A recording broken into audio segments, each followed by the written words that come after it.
Monsieur le président de la commission des finances, messieurs les ministres, monsieur le rapporteur général, mes chers collègues, nous étudions donc ce jour ce deuxième projet de loi de finances rectificatif pour 2020 dans un contexte à la fois très similaire et très différent du premier.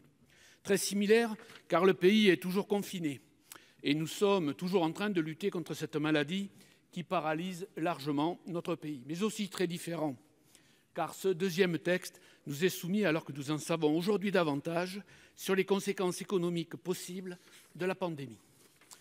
Lors du premier PLFR, notre groupe, par la voix de Thierry Carcenac, avait fait part de ses réserves sur le cadrage macroéconomique présenté par le gouvernement. Les données présentées dans ce deuxième texte le confirment.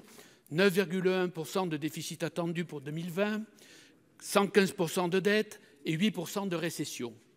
Nous espérons tous que ces chiffres pourront être revus positivement dans les semaines et mois qui viennent, en tout cas qu'ils ne s'aggravent pas encore, mais ce scénario semble à ce stade cohérent et pertinent. Se pose dès lors, parmi 1000 autres questions, l'impact de la stratégie de déconfinement sur la reprise de l'activité économique. Je veux dire à cet égard, même si je conviens qu'il ne s'agit pas du cœur du sujet, que nous partageons les craintes exprimées par le Haut Conseil des finances publiques, estimer que l'essentiel de l'impact économique concernera le premier semestre de l'année et que le retour à la normale pourrait être rapide et complet, nous semble être un pari, certes positif, mais risqué quant à l'avenir et au niveau de nos finances publiques. Puisque nous abordons la question des chiffres, je voudrais également vous mettre en garde, messieurs les ministres, là encore, comme nous l'avons fait dès le premier PLFR, sur le vocabulaire qu'emploie le gouvernement durant cette crise. Le climat est suffisamment anxiogène pour nos concitoyens pour ne pas en rajouter. Au-delà de celles portant sur la gestion de la pandémie, des polémiques sur les chiffres. Laissez penser que vous injectez 110 milliards est une manière particulièrement biaisée de présenter les choses. Il y a tout d'abord les 20 milliards de participation financière de l'État, dont on ne sait pas s'il s'agit encore d'une dépense réelle. À ce stade, il s'agit avant tout d'une provision permettant d'agir autant que de besoin pour renforcer nos entreprises. De plus, l'expérience passée montre que ces prises de participation, sont au final rentables pour l'État. Il y a également 50 milliards qui relèvent d'avances de trésorerie et pas de dépenses réelles. Il y a également 8 milliards au bas mot qui sont assumés non pas par l'État directement mais par l'UNEDIC, même si l'État en assume le portage à ce stade, et 8 milliards de plus qui sont portés par le budget social et non par le budget général de l'État. Je reviendrai plus loin sur ce point. Je vous épargne l'analyse au milliard près, mes chers collègues, mais je crois que tout le monde comprend l'idée générale. N'en faisons pas trop avec les chiffres, messieurs les ministres, ou plus exactement, pensons qu'il est utile d'avoir moins d'emphase et plus de sobriété dans le discours sur ce point. De fait, force est de constater que notre pays n'a pas les moyens de mettre autant d'argent sur la table que nous le souhaiterions. Après la crise de 2008, vos prédécesseurs, faisant face avec une augmentation de la dette, se sont attachés à diminuer le déficit de nos comptes publics. Une croissance bien meilleure trouvée à votre arrivée pouvait enfin permettre de baisser significativement le niveau de dette dans le PIB. Vous vous étiez d'ailleurs engagé.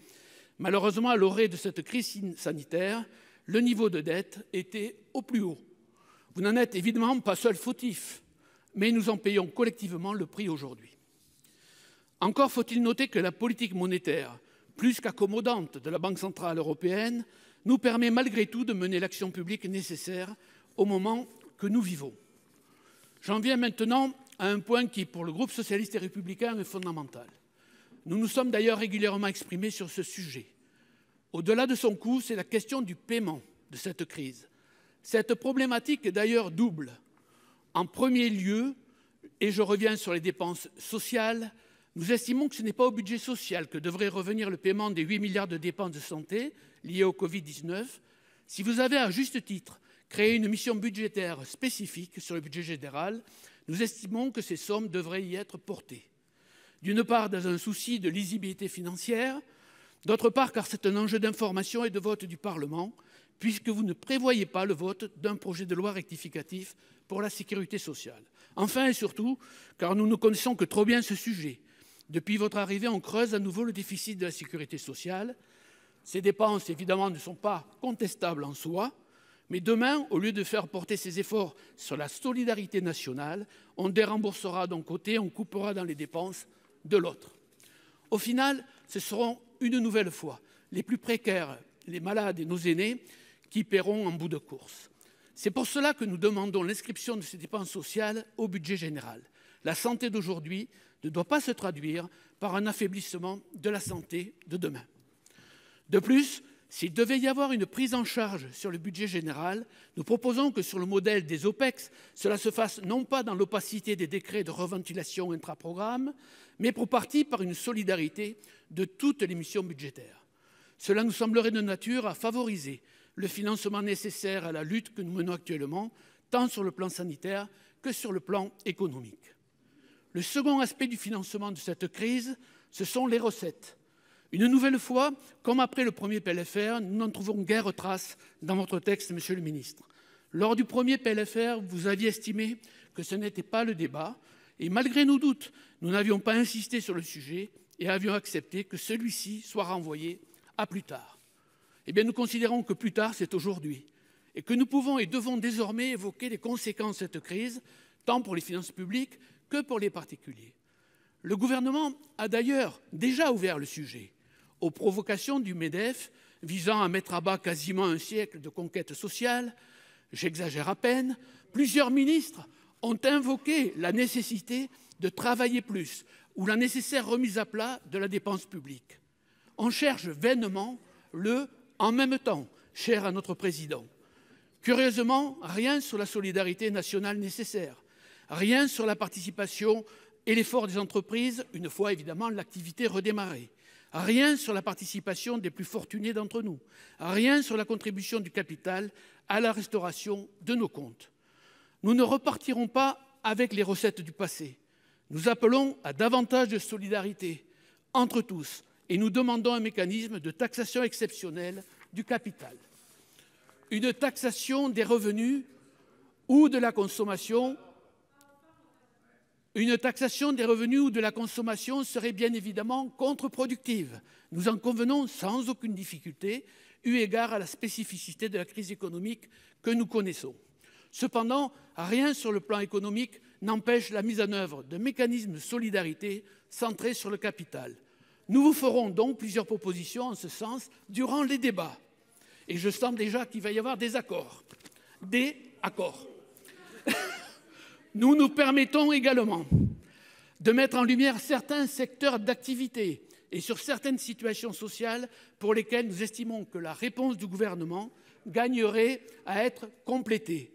En conclusion, Monsieur le ministre, nous prenons acte des apports du gouvernement dans ce deuxième PLFR, notamment pour maintenir le potentiel de croissance de notre économie et faire en sorte également que les salariés puissent continuer à vivre dans cette période et être présents pour la relance. La réponse n'est évidemment pas parfaite, mais elle existe et le texte gagne largement en crédibilité par rapport à la première mouture.